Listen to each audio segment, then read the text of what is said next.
What up, punks? This is Larry with River Monster Records, and you're watching Bumpin' the Night TV.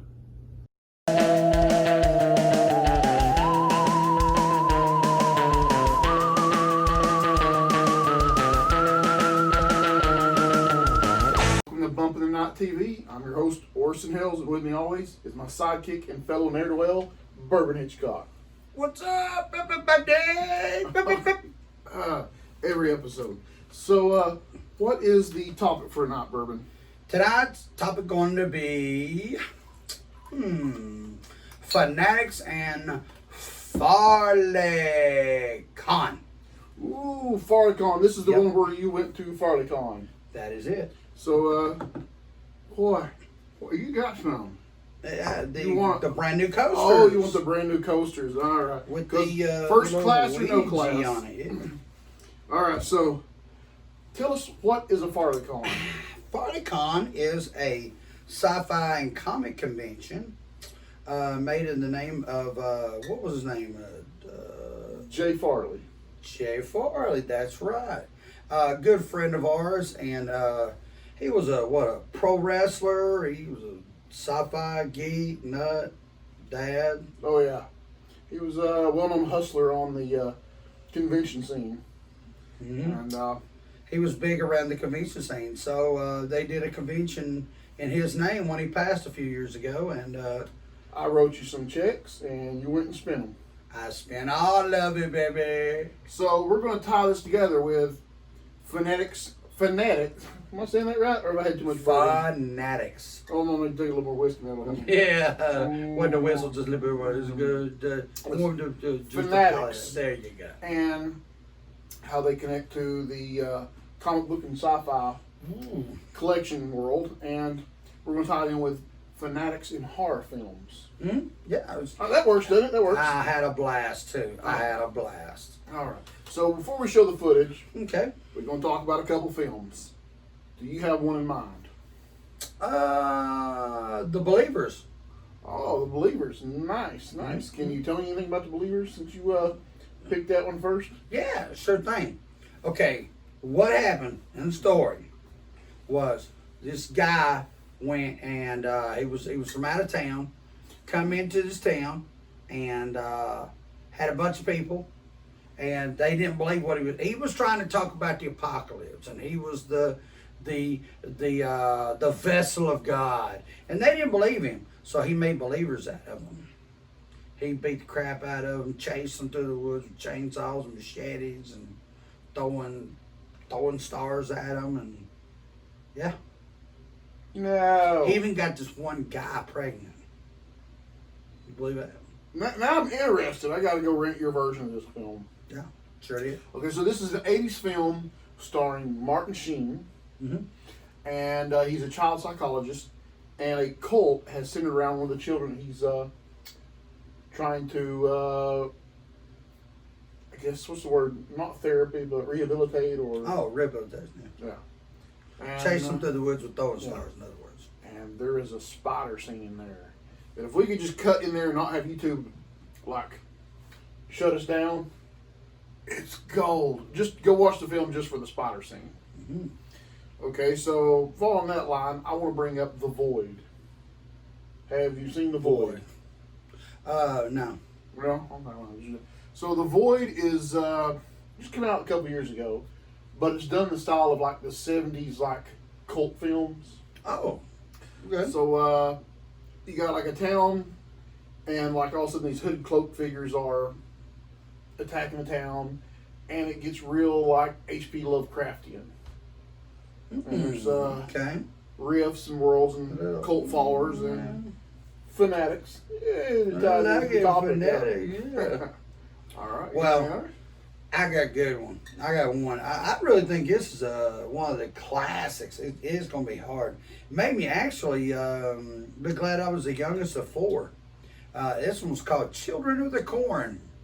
Oh, beautiful. Children of the Corn. You know, the little wide-eyed, almost look albino looking weirdo kids, and they lived in these corn husk houses made out of corn husk and stuff.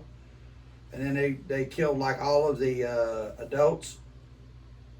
you're like Joel Schumacher, like writing like horror films. It's awful. Oh my God. No, I mean, this is my Rob Zombie version. This is your Rob Zombie. Okay. I want to hear this now I'm fully invested. I think you should be too. All right, tell me Rob Zombie's Children of the Corn and go. Okay, these kids right here, they make their little houses out of corn, and they make little shotguns out of arms and legs of humans and stuff of the adults. And then they wore the adults with finger around their necks, and they do the F-bombs like every 10 seconds. No, 15 seconds. This is the adult version. Yeah, 15 seconds, and then they run around in convertible cars, you know, and flinging poop on all the other kids. Yeah. So the one thing that's missing from this as actually being a Rob Zombie film is like working Sherry Moon Zombie's butt into the film. Yes. And I will watch it just for that. Just for that. All right. So, take my money. Speaking of taking money, let's go see where you spent my money at FarleyCon. Okay. Hello, hello. This is Bourbon Hitchcock, and I'm here at FarleyCon in Chattanooga, preferably Rossville.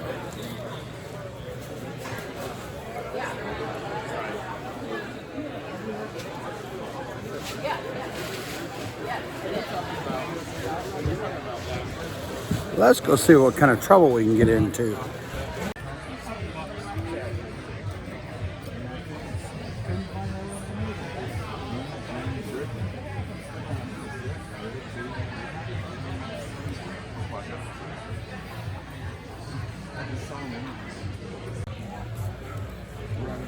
More money. Bourbon Hitchcock right here at FarleyCon. Hi. And I read it. What? Hi, Yeah, Brian hey. Smith, legendary comedian, sexual dynamo, physically fit. What's up? Well, what it was is you actually look like somebody that pinged on my sexual predator list. That and I was tracks. just checking to make That sure. makes sense, 'cause but I am made very a- predatory. But I have to apologize. I made a bad mistake. No, I did made a you? mistake. Yeah. Yeah, that was it. So- That hat? Sorry about that. Was it the hat? Was the hat the mistake? No. We really need Oh, to we've Anyway. got to get going. Sorry. Anyway, see ya. Thank you, Internet.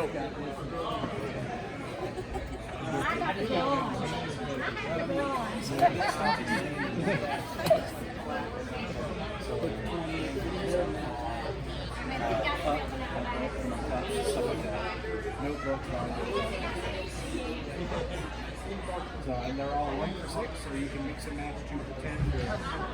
Photograph whatever you like, sir. Oh, that's it. You got a YouTube channel? Bump in the night. Very cool. It's a sticker? Awesome. Like it. Definitely found a place for this. Trying to draw without Bourbon Hitchcock. Enjoying the old days, looking at the Teenage Mutant Ninja Turtles.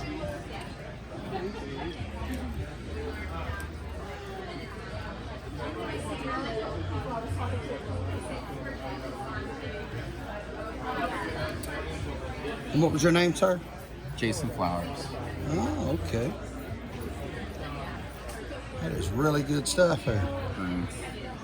Just messing around. Doodling. Just doodling. Just doodling. Just doodling.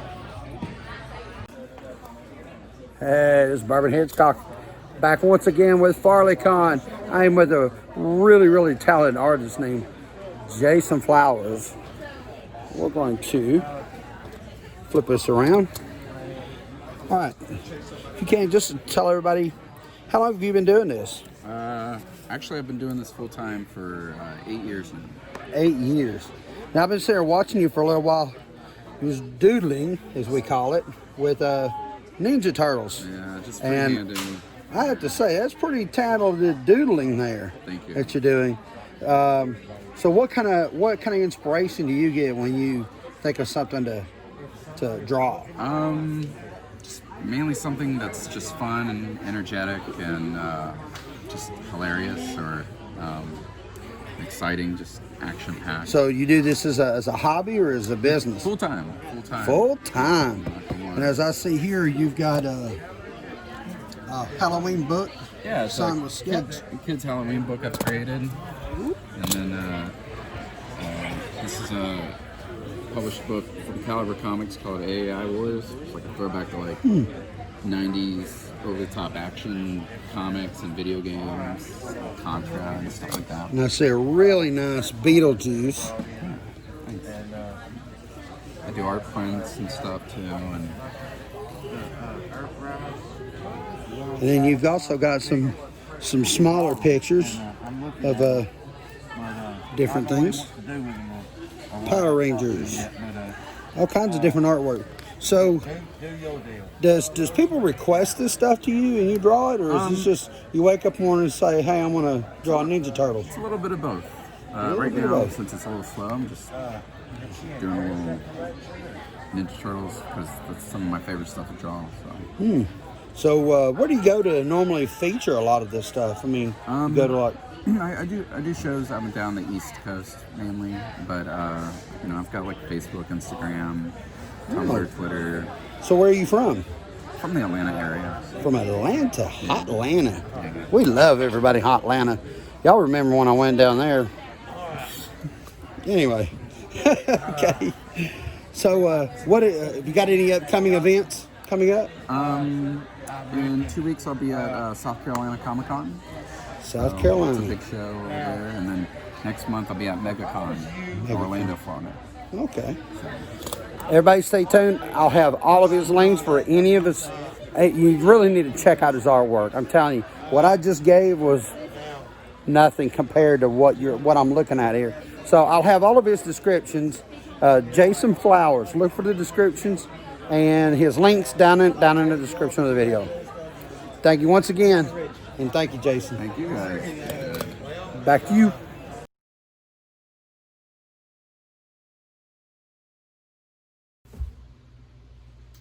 All right. So, how much money did you spend while you were there? Well, too much. Too much of my money. That's great. Yeah. Well, did you bring me back a souvenir? Well, I got my car towed back from across the other side of the state that those little people took. I got my car back finally. Did you bring me back any swag from FarleyCon? Well, I did. Give me. That was until I met those street girls. And then when the whole pizza was gone and we got into like 2 a.m, I realized I had no cash. And all I had was your swag. And them girls really liked your swag. They normally do. No. And they took my clothes too, so I ended up coming home in just my underwear. Ugh. If you could visualize that. No. It was, well, I mean, it was hot outside. All right, so stop there. Enough. Let's hop back into the topic of Fanatics and horror films. Okay. All right. Have you got any? Poltergeist 2. Okay, so why is Poltergeist 2 on this list?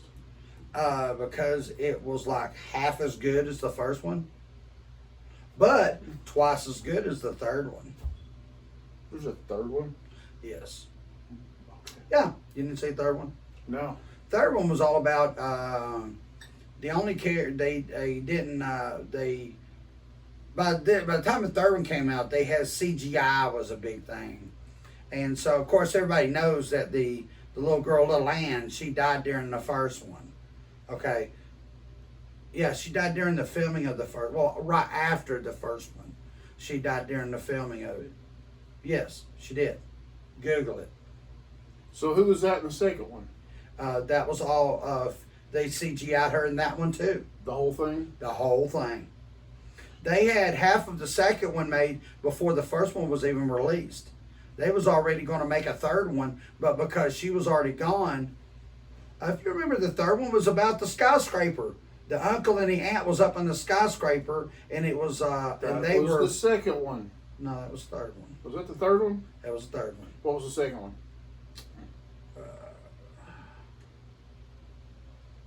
That was the. You find out that the there was actually Maybe a it leader. was the second one. Maybe it was. The No, second it was actually the tower one I've seen in the third one. one. Okay. All right. They're back. Too much bourbon. I need some more. Yeah, you do. It helps. So the reason I put Poltergeist 2 on the Fanatic list is you find out that what happened the first one was all led by the tall man.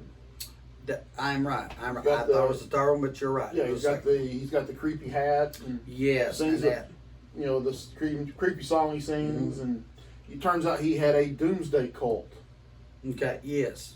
and that was actually they sealed their stuff up in a cave and waited for doomsday to happen. It never happened. They all died in the cave from starvation. And so in the second one, the girl, because they had partially filmed it, they really only considered it cameos. She was in the movie, but it was considered cameos because she wasn't in the entire movie.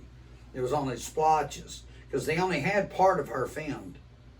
But I think she died of pneumonia, wasn't it? Pneumonia related something. All right, so everybody watching this video, After that, yeah. go in the comments and explain to Bourbon what actually happened.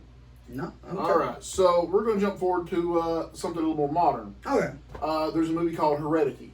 Have you seen it? No, I've seen the ads for it, but no, I didn't see it. Not yet. I got it on the DVR. It's a very slow burn for like a half hour, and then boom, out of nowhere, there's a traumatic death scene, and then it kind of dials down for another 20 minutes. You're like, I'm about to turn this off, and then it dials it up to 11. That is interesting. I had the same effect when I watched Chuck Wild's movie earlier this morning. I had the same feeling. It kind of went, and then I went, whoa, and I went, oh my God. And it just knocked me right out of my chair. You need to see it. Chuck No, Wild. I don't need to see a snuff Number film one. from your friend. So yeah, Heredity. Turns out the whole family is in a cult, Ooh. and it's pretty much like keeping the grandmother alive. Oh, dang. So yeah, What are they using it for? For like a plasma machine or something, or what? oh, that's a completely different movie. What are you doing like Do you have any others before we run off into the sunset? Lord of Illusions. That's Okay. what comes right off the top of my head. All right, so tell me about Lord of Illusions. All right. It's this guy, this doctor. He was a surgeon, and he had both of his hands broke. And he didn't know how he was going to be a surgeon anymore. Then he came and just out of nowhere, this magic, it was like a cape that found him. And then when it come around, he could turn his hand into circles, and he could jump through portals of time. They ended up being a good guy. And, yeah. Okay, that's completely wrong. That's Doctor Strange. But What? since we're doing FarleyCon about comic conventions, So Lord of Illusions, I'm going to allow it. Lord of Illusions looks a lot like Doctor Strange. No, not in any way possible. But I'm going to allow it since it's FarleyCon and you listen to comic books. So you're on the board for one, actually. And it's sad to say that, now that you're on the board for one, I still have to kill you because we have no guests. Whoa, whoa, whoa, whoa, whoa, whoa, whoa.